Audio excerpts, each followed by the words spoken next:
and they gave me this hard drive filled with all this footage. And I just, my mind was blown. And people see the movie, they just cannot believe this footage you're watching, where they're like sneaking couches in through a mall and bringing it to create a secret apartment. It's incredible. Like trying to explain it doesn't do it justice at all. Q&A, relax and press play. Well, I'm super excited to introduce our next guest here because this documentary film is absolutely fascinating. I got a chance to see this, and I watched it with my wife, and we both just kept laughing and then gasping and going, no way. This story is awesome. It's from the early 2000s. The movie is called Secret Mall Apartment. It's available on demand, and it's about a group of young people that actually set up residency secretly in the mall in Providence. Amazing stuff. Director Jeremy Workman joins us here on the program. Jeremy, how you doing? Good. Thanks for having me, Damon. It's nice to talk to you. Yeah, my pleasure. So I think the whole captivating part of this is you can say the story. There's a group of young people 20 some odd years ago that lived in a mall nobody knew, except it's only coming to life because of the footage. That footage is also gold. When did you stumble upon the story and then realize, oh, there's actual footage of all this to piece together? Yeah, I mean, it's an incredible bonkers banana story. I mean, it's amazing. Yeah, you hear it and it sounds like, some like clickbait story. You're like, what? They secretly lived inside a busy mall. This is not a dead mall. This is a busy mall. And they were mad about gentrification. The mall had come in. This is like, as you mentioned, it was like the early 2000s. And they were mad about this mall coming in. It leveled this neighborhood that they lived in. And they were kind of like upset about this. And they were like, well, we want to do something. They snuck into the mall. This is the Providence Place Mall, still there. I'm sure a lot of your viewers know it. And they found a space, this kind of nowhere space that was not even in a blueprint. And they snuck in, discovered it, and decided they would turn it into their own apartment. And just as you said, incredibly, they filmed the entire thing. And they kept it going for 4 years, filming the whole thing, them bringing in furniture, making the apartment, going in there, going in and out of the mall, interacting, dealing with security, dealing with alarms. They filmed the entire thing. And no one had, when they had filmed it at the time, it wasn't for any purpose. It wasn't for a purpose to make a documentary. They sat on this footage for 15 years. I was the first person to see the footage in all that time. And they just decided the time was right. And they gave me this hard drive filled with all this footage. And my mind was blown. And people see the movie, they just cannot believe this footage you're watching, where they're like sneaking couches in through a mall and bringing it to create a secret apartment. It's incredible. Like trying to explain it doesn't do it justice at all. It's exactly right. You can say it, you can speak it, but until you actually see it, that's what I mean. The footage is so powerful because you're like, it sounds like something you could potentially make up, but when you see it, it really comes into life. Like, man, there they are opening up an emergency door. The buzzer's going off. They're sneaking in a massive couch for the Salvation Army and then somehow getting it up a ladder into the crawl space where they're staying. You're like, what is going on here? So when you come across the treasure trove of the footage on the hard drive, what is your reaction like as you're sifting through the files? Yeah, so Damon, I only make documentaries. It's all I do, and you're constantly like on the search for like footage. And, as we've all seen documentaries, there's archival footage and you're always like searching and searching. And I knew when I started the project, I heard that they had filmed some stuff. I knew that there was a couple photographs online. There was some news coverage at the time. I didn't know that they had filmed 25 hours of footage. And when I say they filmed it, that's almost like giving it more than it was. I mean, they had these little cameras that they probably bought at Radio Shack at the time. They were this big, and they filmed at a tiny resolution, and they just kind of had them in their hands at all times as they were doing this. And the footage is incredible. It not only is it this incredible, you see it happen, but also even at the technology at the time, it's picking up all this audio. and all these dialogues that they're having, and they're having these deep conversations about what does this all mean and why are we doing it. There's a marriage that breaks up in the middle of a food court, and it's all captured by this footage. And again, I really want to stress they weren't like, oh, we're going to make a documentary with this. They just were filming it to film it, and nobody saw this footage for 15 years. It's amazing. Amazing. It's epic. It's epic because it has so much foresight by the characters involved to begin recording this right when they started to put together the idea. And so you see the gestation of this idea, the concept. And then of all the things, they actually build their own cinder block wall in the middle of this crawl space area, empty space, storage space, construction space in the middle of a mall. And that part, figuring a way to get cinder blocks into a mall to create a wall is totally mind-bending. How did they ever pull that part of this off? I mean, first of all, it's not just a few cinder blocks. It's 2 tons of cinder blocks. It's a full 10-foot high wall, or however tall those ceilings were across the entire space. What's amazing about this whole operation, is that, there are these fun artists, but they're not the way that we think about artists. They're much more, playful. They're pranksters. They're really interesting people. And they were also like gamers. They're video gamers. In fact, they even had a television and a PlayStation in the secret apartment. And I think for them, they were always thinking about this idea that I think a lot about with gaming, but they're always trying to level up. They're trying to get to the next step. What can we do more? What can we do more? And at one point, they realized, like, why don't we build a wall around and a cement wall around this space? And you have to realize the space is like in the superstructure of this mall. It's not a storefront. It's like in the architecture. You access it through like these strange angles, and you have to walk across I-beams. You have to go through dark, dangerous areas to get it. And they're like, why don't we build a wall that seals it so no one will ever find it? And they smuggle in 2 tons of cinder block and cement and do that. And you see it all on their footage. And you're just kind of, you think you're watching something that's a prank, like you're being pranked as a viewer because you just cannot believe your eyes. And I joke that the movie's almost like a reverse heist movie. It's not a heist movie because they're not taking anything away, but it's the reverse. They're bringing stuff into the mall. So they're all figuring out security and alarms and timing. And there's 8 people and they all have their different role. And they're bringing stuff into the mall to create this secret apartment, which lasts for 4 years. They listening, D.A. Yeah. Everything Hey. we saying, D.A. What's good, everybody? What's up, everybody? We'd like to welcome you to the Q D.A party. Be good and be good to one another. Get comfortable, sit down and enjoy the show with your lover. Feeling good, doing well, that's the vibe that we bring. From your mic to your mind, from Cali to Maine. Q D.A, Q D.A, Q D.A. Relax and press play.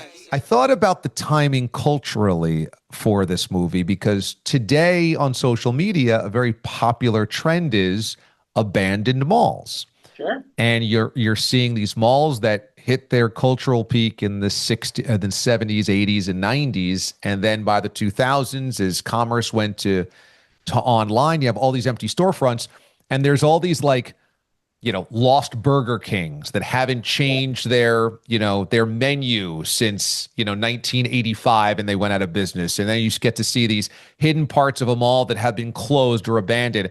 And when you see this film, it kind of brings together the peak of mall culture and then the abandonment of mall culture. And now here are people living in a mall.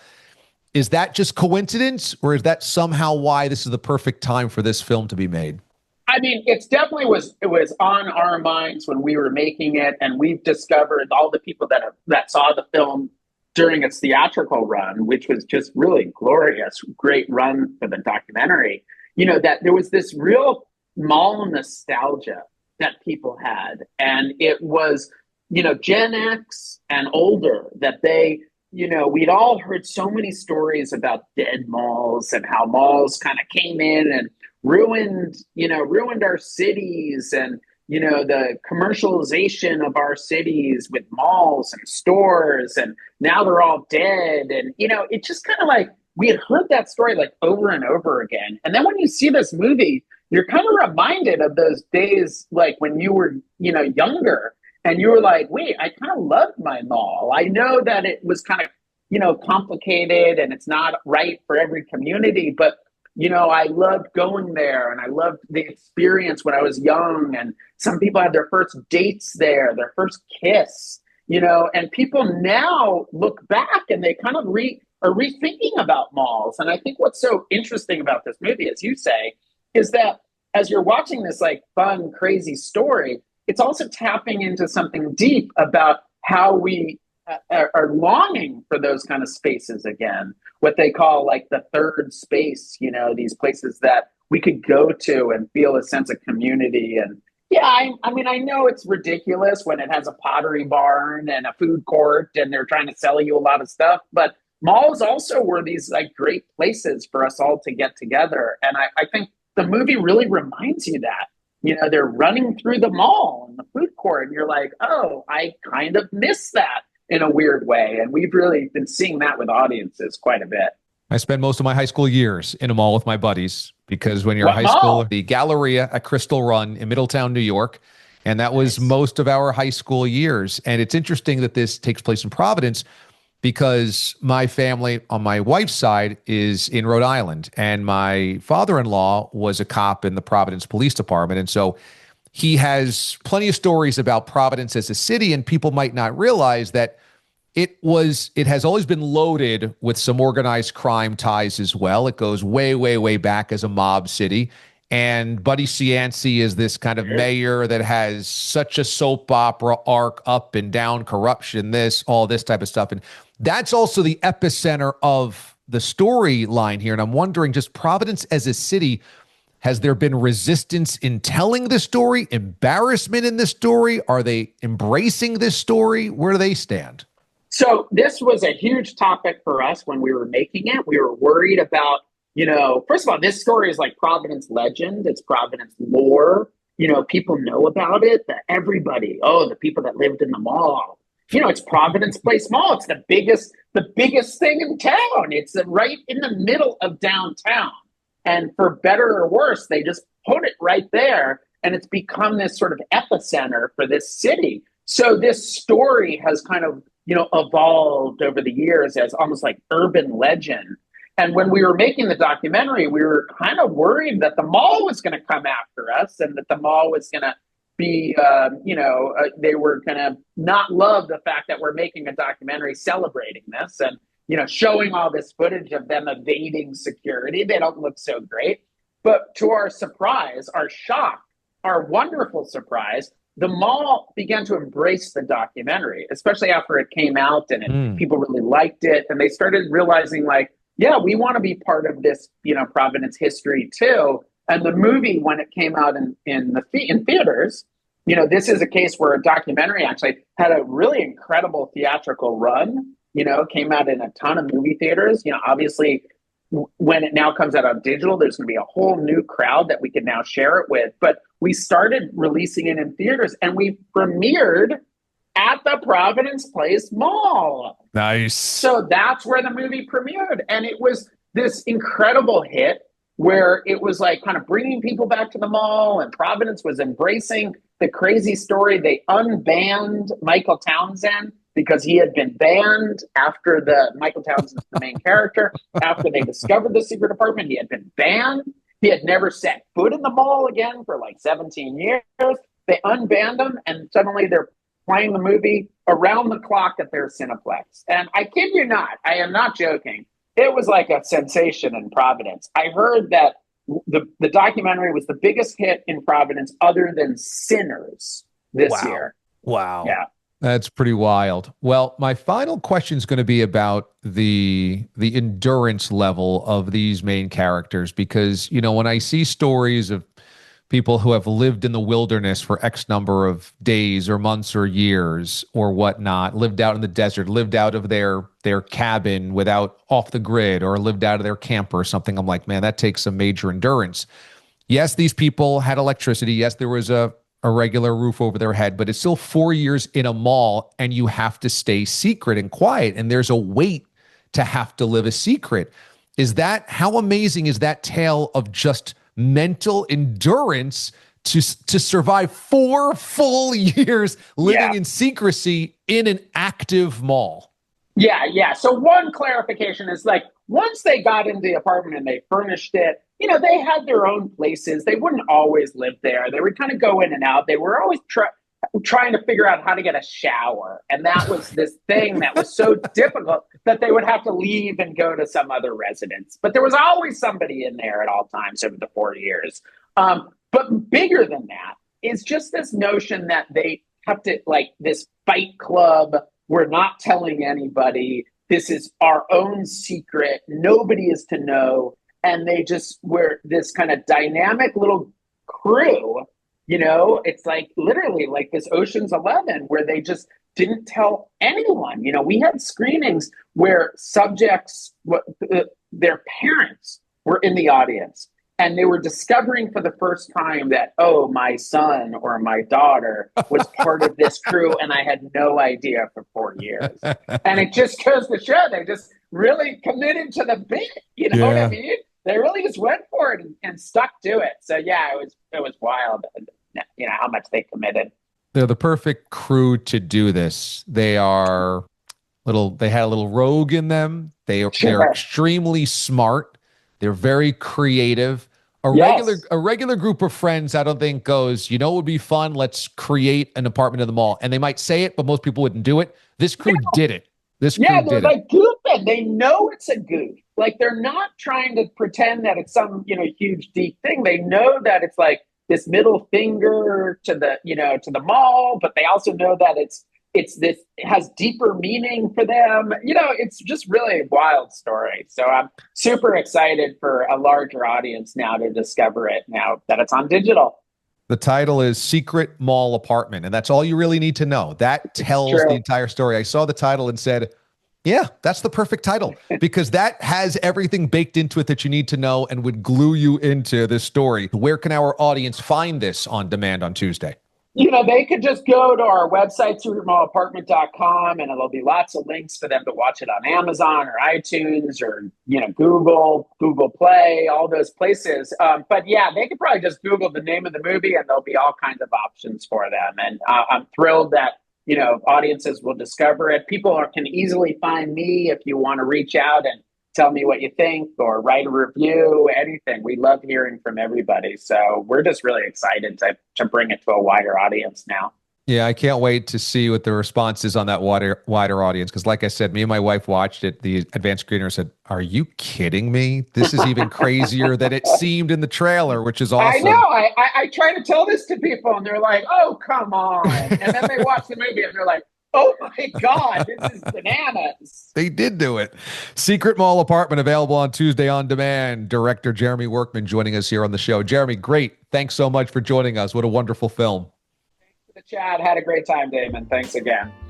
Once again, a reminder, subscribe, join, and shop. Make sure you're subscribed to the channel for alerts. Click on this button below me. Make sure you are joined to be a member of this channel for member-exclusive deep dives on this chat as part of our Raw feed series and live chats where you can ask me anything monthly and shop at our merch store, watchdastore.com. Thanks for watching, everybody. I'm DA, Damon Amendolara. See you next time.